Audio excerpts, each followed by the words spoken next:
There is a moment in every powerful person's life when they make one decision, just one, that unravels absolutely everything they have ever built.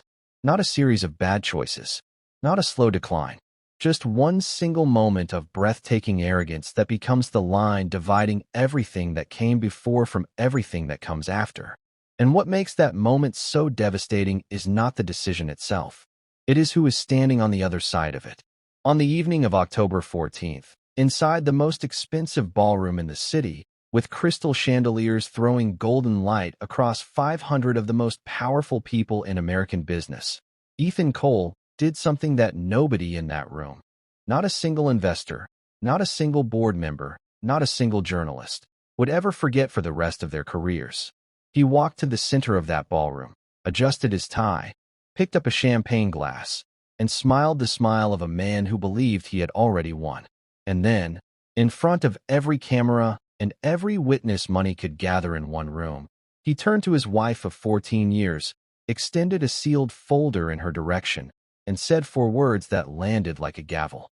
"We are done, Victoria." The room went silent. Not the polite silence of a crowd waiting for a speech. The kind of silence that falls when something irreversible has just happened. The kind of silence that tells you the air in the room has permanently changed. Victoria Cole did not scream. She did not cry. She did not reach for the folder with trembling hands the way Ethan expected. She looked at her husband of 14 years, the man whose company she had quietly bled for, the man whose empire she had secretly held together more than once, and she smiled. And that smile, calm and knowing and completely unhurried, was the beginning of the end of everything Ethan Cole thought he owned. Before we go any further, we want to hear from you. Drop a comment below and let us know where in the world you are watching from. We love hearing from our community. And if you are new here, hit that subscribe button right now so you never miss any of our upcoming videos. Now let us go back to the very beginning, because to understand what happened in that ballroom, you need to understand exactly who these two people were, and how 14 years of marriage quietly became the greatest trap a man ever walked into with his eyes wide open. Ethan Cole grew up in a modest household in Columbus, Ohio, the second son of a mechanic and a school librarian. There was nothing in his childhood that pointed toward the life he would eventually build for himself. No silver spoon, no family connections, no inherited wealth waiting for him at the end of a trust fund. What Ethan had was something that, in the right conditions, can be more powerful than money. He had an extraordinary mind for systems, a relentless appetite for work, and the specific kind of hunger that grows in people who have watched their parents struggle and quietly decided they will never live the same way. By the time he was 22, he had put himself through Ohio State on a combination of scholarships and part-time work, graduated near the top of his engineering program, and landed a junior analyst position at a mid-sized tech logistics firm in Chicago. He was sharp, he was focused, and he was, by every account of everyone who worked alongside him in those early years, genuinely brilliant. He met Victoria Hartwell at a corporate charity dinner in Chicago when he was 28 years old and she was 26. He almost did not go. A colleague had handed him the invitation 3 days earlier, and Ethan had left it sitting on the corner of his desk, half convinced he would spend the evening working through a product restructuring proposal he was preparing for his director. But something, he would later call it instinct, though instinct is often just the universe making decisions on your behalf, made him change his shirt, call a cab, and walk into a room full of people he barely knew. Victoria was standing near the far window with a glass of sparkling water, talking to an older woman in a green dress, and Ethan noticed her not because she was the most dressed-up woman in the room, but because she was one of the very few people who did not seem to be performing for anyone. She was simply present, calm, at ease in a way that people who have never had to prove themselves tend to be. What Ethan did not know in that moment, what he would not fully know for years, and what he would catastrophically underestimate for the entirety of their marriage, was that Victoria Hartwell came from a family that had been quietly wealthy for 3 generations. Her grandfather, a man named Robert Hartwell, had built a regional real estate and investment portfolio across the Midwest starting in the 1950s, and by the time Victoria's father inherited it in the 1980s, the Hartwell family holdings were significant, diverse, and almost entirely invisible to the public eye. The Hartwells were not the kind of wealthy that put their names on buildings or attended galas to be photographed. They were the kind of wealthy that sat in rooms and made decisions that other people never heard about until years later. Victoria grew up understanding money not as something to display, but as something to deploy. She had a finance degree from Northwestern, had spent 2 years working quietly at a private equity firm before stepping back to manage portions of her family's portfolio, and she understood the architecture of corporate ownership at a level that most people twice her age never reached. But none of that was visible when Ethan looked at her. And to his credit, in those early years, he was not the kind of man who would have dismissed it if he had known. The version of Ethan Cole that Victoria fell in love with was genuinely humble in the ways that mattered. He was curious about her. He asked questions and actually listened to the answers. He told her early in their relationship that he respected people who did things quietly, and he meant it. They dated for 2 years, moved in together, got engaged on a Tuesday night at home with no photographer and no grand gesture, and married in a small ceremony in 2010 with 60 guests and no press coverage. It was, by every account of the people who were there, one of the most genuine weddings anyone had attended in years. By the time they married, Ethan had already co-founded ColeTech Industries with a small team out of a shared workspace in downtown Chicago. The company was young, scrappy, and almost entirely unfunded, focused on building logistics and supply chain software for mid-market manufacturing companies.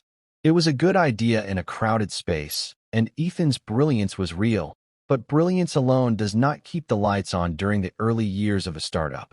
There were moments in ColeTech's first 3 years that the average observer never saw.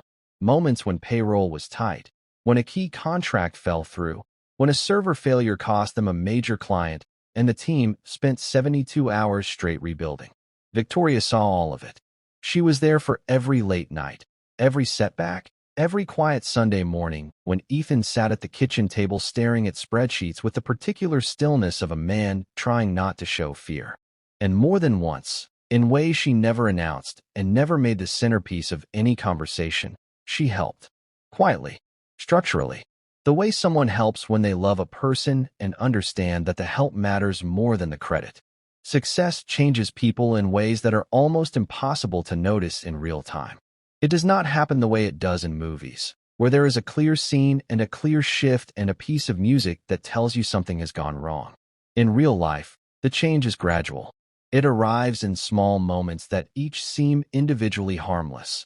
A slightly dismissive comment here, a slightly shorter conversation there, a pattern of behavior that only becomes a pattern once enough individual moments have stacked on top of each other, and you step back far enough to see the shape they form together. With Ethan Cole, the shift began somewhere around year 6 of ColeTech's existence, when the company crossed $10 million in annual revenue and landed its first major enterprise contract with a Fortune 500 distribution company out of Atlanta. That contract was the turning point. It got ColeTech written up in 3 industry publications, got Ethan invited to speak at a logistics technology conference in Dallas, and for the first time in his career, put his face in front of an audience that treated him like someone worth watching. And Ethan, who had spent years building in the dark, discovered that he liked the light. It would be unfair to say that Ethan became a different person overnight, because he did not. But it would also be dishonest to pretend that the recognition did not begin to reshape the way he understood himself. What neither Ethan nor most of the ColeTech board knew was that Mark had been in private conversations with Richard Sterling, ColeTech's lead outside investor, about a potential restructuring of the company's executive leadership. Richard Sterling was the kind of investor who did not involve himself in the day-to-day texture of the companies he backed. He moved at the level of ownership, governance, and long-term positioning. He had been growing quietly uncomfortable with Ethan's increasingly erratic public persona over the previous 18 months. 2 controversial interviews, a falling out with a major client that had been handled badly, and a pattern of decision-making that prioritized Ethan's visibility over the company's stability. Mark had been feeding Sterling a particular narrative, that the company needed a governance reset, that Ethan's leadership was becoming a liability, and that there was a path forward that would be better for everyone. What Mark had not fully calculated And what would ultimately unravel his entire plan was that there was a third party in this equation that neither he nor Sterling had properly accounted for. ColeTech Industries' 20th anniversary gala was, by any measure, an extraordinary event. The planning had taken 8 months. The venue, the Grand Meridian Ballroom in downtown Chicago, had been booked a year in advance and renovated specifically for the occasion, with new lighting rigs, a custom stage, and a floral installation that cost more than most people's annual salary. The guest list read like a who's who of American logistics and technology investment. 500 people, every one of them significant in their industry, every one of them there, because an invitation to a ColeTech event at this stage of the company's growth meant something. There were board members and their spouses, regional and national press, 3 state senators, the founder of a competing firm who had decided that showing up was smarter than not showing up, and somewhere near the back of the room, quietly nursing a glass of sparkling water and speaking to almost no one, Victoria Cole. She had worn a deep navy dress that evening, simple and elegant in the way that only things that cost a great deal of money manage to look simple. She had arrived early, spoken briefly to the event coordinator, checked that the tables were arranged correctly, and then moved to the periphery of the room the way she always did at these events, present but not performing, watching but not watched. Ethan arrived 40 minutes later with Mark Benson at his side, and the particular energy of a man who has rehearsed this moment many times in his own imagination. He worked the room the way he had learned to work rooms over the past decade. A handshake here, a laugh there, a perfectly timed compliment delivered to exactly the right person in exactly the right way. He was good at this. Whatever else could be said about Ethan Cole by that point in his life, he was genuinely good at the theater of success. Richard Sterling was near the bar when Ethan arrived, and the two exchanged a conversation that lasted 4 minutes and was, on the surface, entirely cordial. Beneath the surface, Sterling was watching Ethan with the particular attention of someone who has already made a decision and is simply waiting for the right moment to execute it. The formal program began at 8 o'clock. The lights dimmed slightly, the room settled, and Ethan walked to the stage to a round of applause that was genuinely warm. Whatever people may have privately thought about the direction of his leadership, he had built something real, and the people in that room knew it. He spoke for 12 minutes about ColeTech's journey, about the early days in a shared workspace, about the first enterprise contract, about the team that had built the company into what it was. He was eloquent and confident, and every word was perfectly calibrated for the audience in front of him. And then, with the kind of deliberate pause that performers use when they want the room to understand that something is shifting, he set down his notes, looked out at the crowd, and said that before he concluded, there was a personal matter he wanted to address directly. The room's attention, already focused, sharpened. People exchanged glances. Something in his tone had changed. He asked Victoria to join him on the stage. There was a small, confused murmur as people looked around the room for her. She came forward without hurry, walking the length of the ballroom with the same composed stillness she always carried, stepping up to the stage and standing beside her husband in front of 500 people and a dozen cameras. Ethan reached into the inside pocket of his jacket and produced a sealed folder. He held it out toward Victoria. His voice, amplified by the microphone he was still holding, carried clearly to every corner of the room. "Victoria," he said, "I think we both know that this chapter of our lives has run its course. I want to be honest with you and with everyone here who has been part of our journey. I am filing for divorce. Everything has been prepared fairly and professionally. I hope we can move forward with dignity." He extended the folder. The room was so silent that the sound of the air conditioning was audible. Someone near the back of the room made a small, involuntary sound. A photographer, operating on reflex, lifted a camera. Victoria looked at the folder. She looked at her husband. And then, slowly, she reached out and took it. She held it for a moment without opening it. And then she looked up at Ethan, at this man she had loved and built alongside, and quietly carried, and carefully watched for 14 years, and she smiled. Not a small smile. A full, knowing, unhurried smile that did not belong to someone who had just been blindsided. It belonged to someone who had been waiting. "Ethan," she said, her voice steady and calm, and carrying to the same corners of the room as had reached. Before I respond to this, there is something I would like you to look at. She reached into the small clutch she was carrying and produced a single folded document. She held it out to him. It is the updated shareholder registry. I had it prepared last week. Ethan stared at her. The smile on his face, which had not fully left since he took the stage, flickered. He took the document. He opened it. And in the 15 seconds that followed, the entire architecture of his understanding of his own life quietly collapsed. There is something that happens to powerful people when the ground shifts beneath them in public. A specific kind of paralysis that comes not just from the shock of what they are learning, but from the acute awareness that every person in the room is watching them learn it. Ethan Cole stood on the stage of his own anniversary gala, holding a document that was rearranging everything he thought he knew.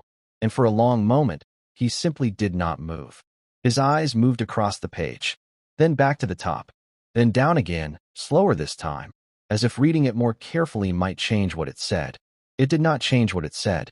The document was a certified shareholder registry for ColeTech Industries, updated and notarized 7 days earlier.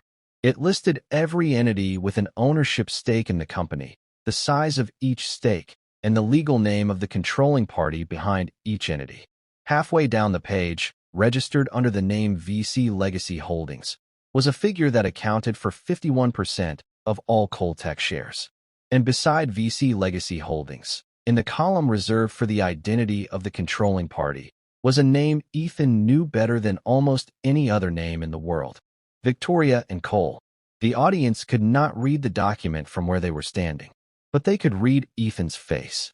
And what they saw there, the slow draining of color, the slight trembling of the hand holding the page, the way his eyes moved from the document to Victoria and back again, as though hoping the document might have changed in the interval, told everyone in that room that something had just happened that was far larger than a divorce announcement.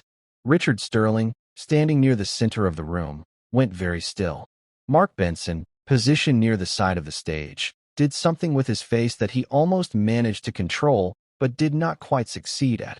A flash of something that was not entirely surprise, because Mark had always known Victoria was not who she appeared to be, but had dramatically underestimated exactly how not who she appeared to be she actually was. Victoria waited. She was extraordinarily patient in that moment, in the way that only someone who has been waiting a very long time can be patient at the moment of arrival. She did not rush to fill the silence. She did not look at the audience.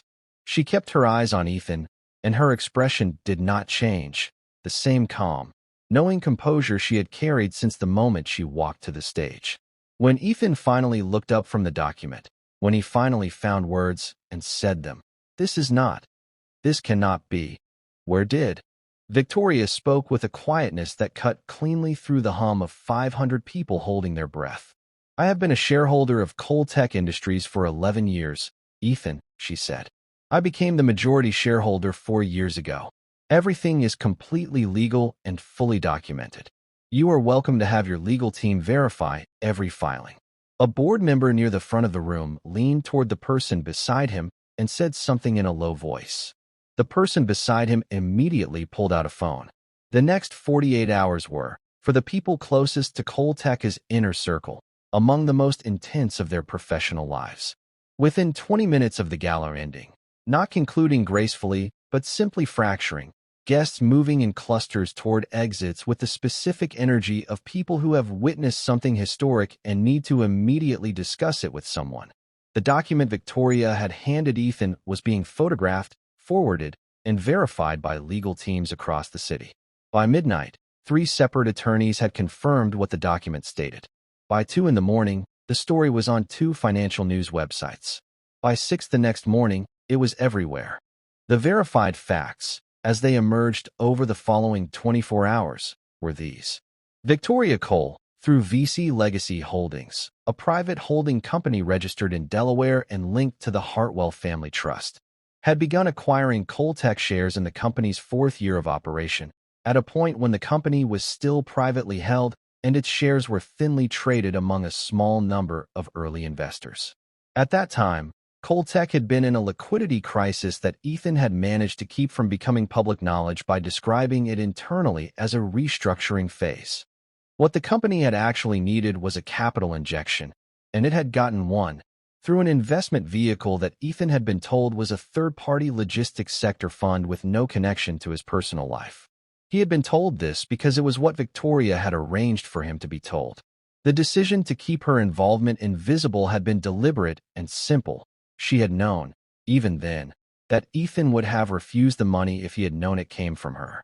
His pride, even in those early years, was already structured around the belief that he was building something entirely on his own terms.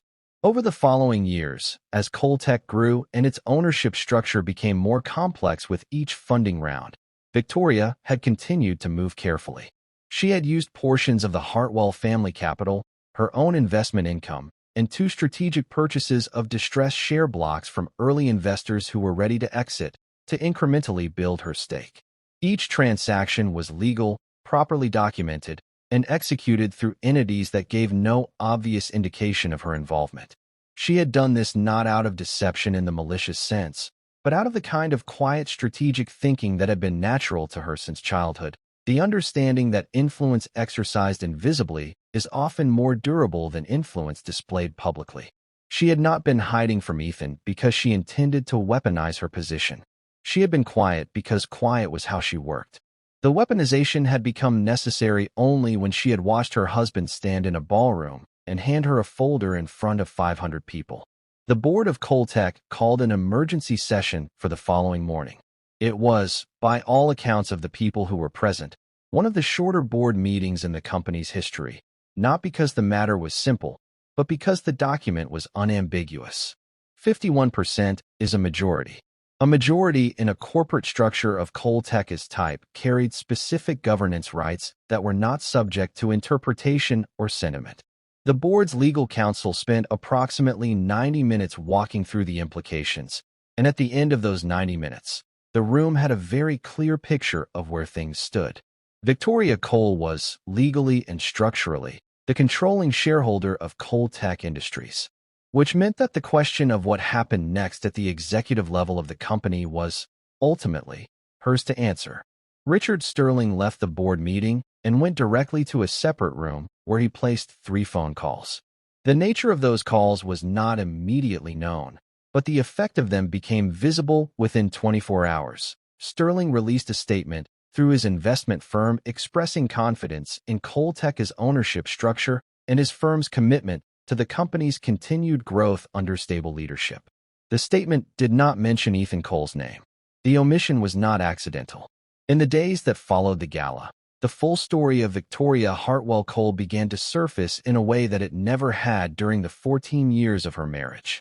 Journalists who had previously described her only in the context of Ethan's biography, his wife, Victoria, a supporting character in someone else's profile, began to research her independently for the first time. What they found was a picture so different from the public perception that several of the resulting articles opened with variations of the same observation, that the woman most of the business world had assumed was a decorative presence in a powerful man's life had, quietly and entirely without their attention, become one of the most significant behind-the-scenes figures in American corporate ownership in her sector. The Hartwell family story was not a secret. It had simply never been told to anyone who was looking at Victoria.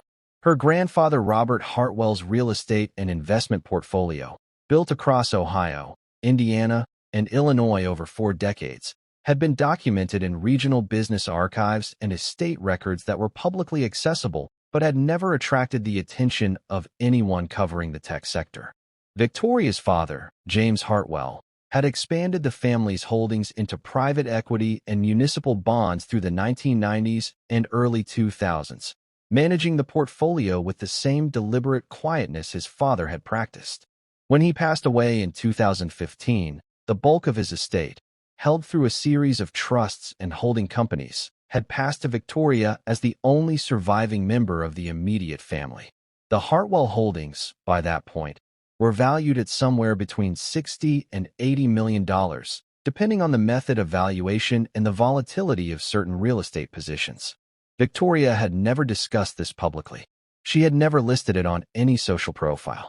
She had, as far as the public record showed, simply continued being Ethan Cole's wife. What the deeper reporting revealed was a pattern of financial activity over the previous decade that reframed every significant moment in ColeTech's history. The capital injection in year 4 of the company, the one that had kept the lights on during the liquidity crisis, had come from VC Legacy Holdings.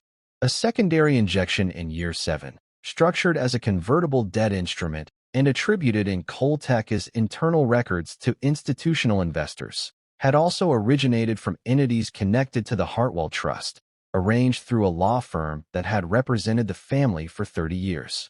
In year 9, when a key vendor had threatened to pull a contract that would have cost ColeTech 2 of its largest clients, a quiet intervention had been made through a third-party, a logistics industry association, whose board Victoria had joined 2 years earlier and had never mentioned to Ethan, because he had not asked what she was doing with her time and she had not volunteered it. None of these interventions had been made with strings attached. Victoria had not been building leverage in the sense of someone who plans from the beginning to use what they accumulate. She had been protecting something she had invested in, first financially, then personally, then emotionally, and eventually in all 3 dimensions simultaneously. She had stayed because she had believed, for a long time, that the man she had married was still inside the man he was becoming. And she had made the decision to formalize her majority position 4 years before the gala, not as a plan for revenge, but as a simple structural reality check. The recognition that if the company she had materially supported for a decade was going to face a governance crisis, she needed to be positioned to protect it. The crisis she had anticipated was not the one that eventually arrived, but she had been right that one was coming. Mark Benson's private conversations with Richard Sterling, which began to emerge through the subsequent corporate investigation, revealed a plan that was considerably more calculated than anyone outside those conversations had understood. Mark had been positioning himself for an executive takeover of ColeTech, using Sterling's backing and a manufactured narrative about Ethan's instability. His encouragement of Ethan's worst impulses, the arrogance, the dismissiveness, the public divorce stunt that Mark had actually suggested would clear the decks and make Ethan appear decisive, had been deliberate. Mark had calculated that a messy divorce and a destabilized Ethan would create the conditions for a board vote that restructured executive leadership in his favor. What Mark had not known was that any board vote at ColeTech, under the company's actual ownership structure, required the approval of the majority shareholder, which was Victoria. When this came out, and it came out fully, over several days of reporting and internal investigation, the reaction was a specific kind of quiet devastation. Ethan Cole had lost his company. That was the headline. But beneath the headline was something more painful and more personal. The revelation that the friend he had trusted most completely, the person who had sat at his side and confirmed every self-aggrandizing story he had ever told himself, had been systematically using him as a tool toward an end that had nothing to do with loyalty. Ethan had been betrayed, not by his wife, by the man he had never thought to question.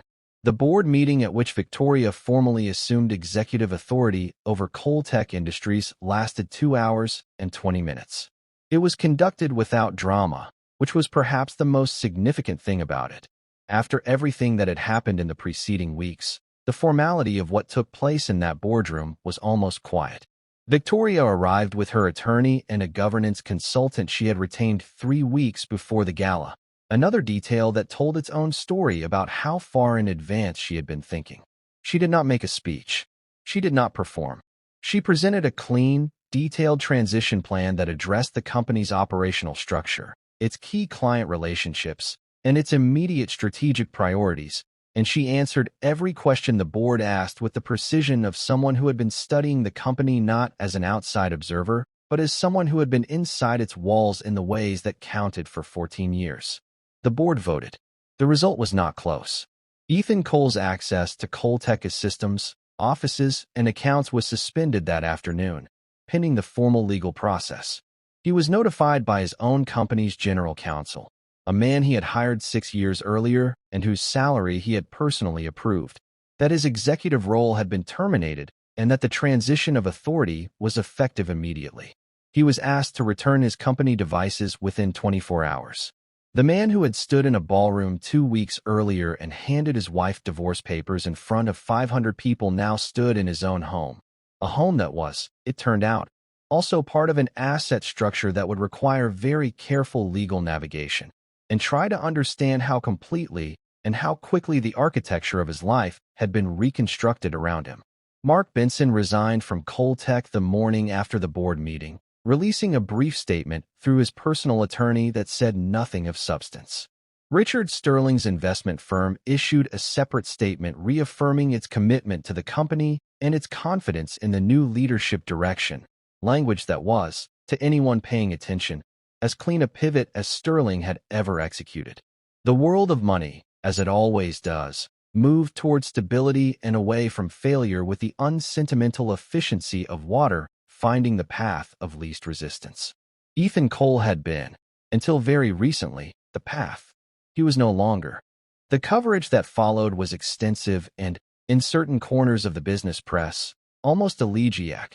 Journalists who had spent years writing profile pieces about Ethan's rise now found themselves writing about his fall with the particular complexity that attends the story of someone who built something real and then lost it not to external forces but to the specific gravity of who they had chosen to become. Several pieces attempted to assign blame in simple terms: the arrogant husband, the scheming best friend, the wronged wife. But the more serious analyses recognized that the story was more layered than any single moral. Victoria had not set a trap. Ethan had walked into the architecture of his own choices. Mark had made a calculation that depended on everyone around him being less intelligent than he was, which turned out to be the most consequential miscalculation of his career. And Richard Sterling had simply bet on the wrong horse at the wrong time, which was, for a man of his experience, a relatively recoverable position. 1 year after the night of the gala, ColeTech Industries posted its strongest quarterly results in the company's history. Under Victoria's leadership, the company had renegotiated 3 major client contracts, brought in a new chief operating officer with a background in sustainable logistics, and launched a product line that 3 industry analysts described as the most innovative thing the company had released in half a decade.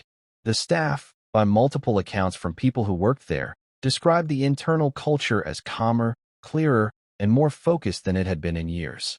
Victoria did not give many interviews. When she did, she spoke about the company, about the team, about the work. She did not speak about Ethan.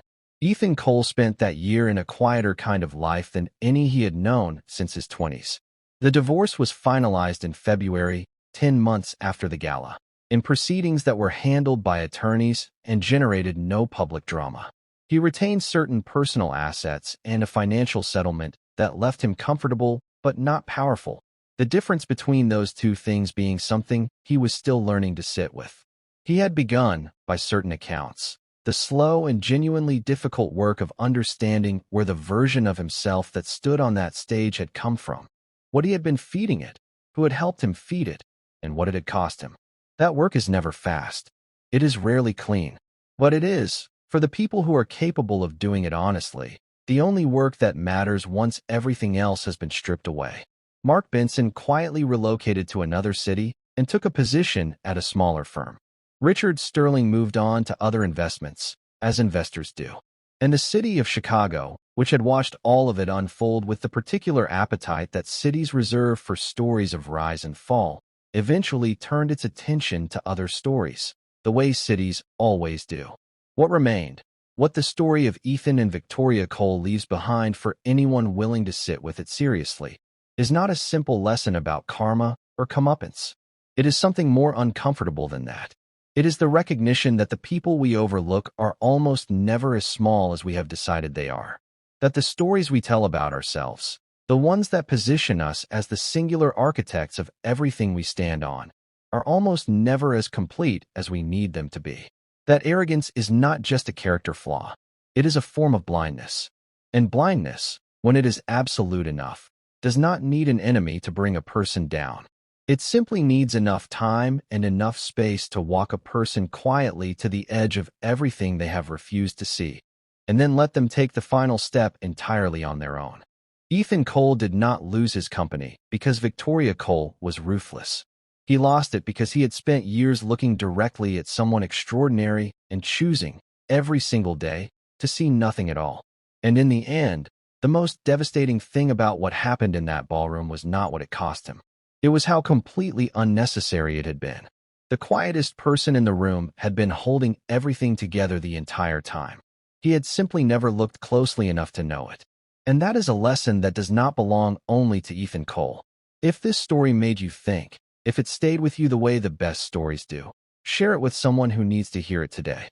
And if you are still here, watching until the very end, then you already know that the quietest people in any room are always worth paying attention to. And that brings us to the question we want to leave you with tonight.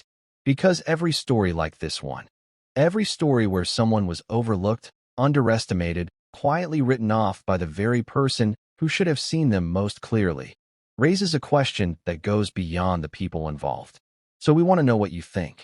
What do you believe was the exact moment Ethan Cole lost everything? Was it the night of the gala when he handed Victoria those papers? Was it years earlier, the first time he dismissed her in public and told himself it did not matter? Or was it the moment he chose to listen to Mark Benson instead of the woman standing beside him every single day? Drop your answer in the comments below. We read every single one, and the conversations you all start down there are genuinely some of the best discussions on this entire platform. And if you have been watching this story from the beginning and something about it stayed with you, if you found yourself thinking about someone in your own life who does more than they are ever given credit for, then this story did exactly what the best true stories are supposed to do. Share it with one person today, not because we are asking you to, but because some stories deserve to travel further than the room they started in.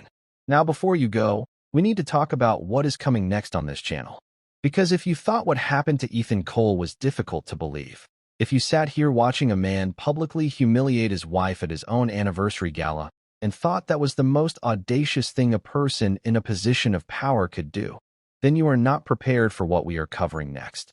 The next story involves a family business, a secret that was kept for over 2 decades, a legal document that surfaced at the absolute worst possible moment, and a betrayal so layered and so long in the making that when the full picture finally came together, even the attorneys involved said they had never seen anything like it in their careers. That story is coming very soon, and you do not want to be the person who missed it because you forgot to subscribe. Hit the subscribe button right now, turn on your notifications, and come back for that next story, because once you hear it, this one is going to feel like the warm-up. We will see you there.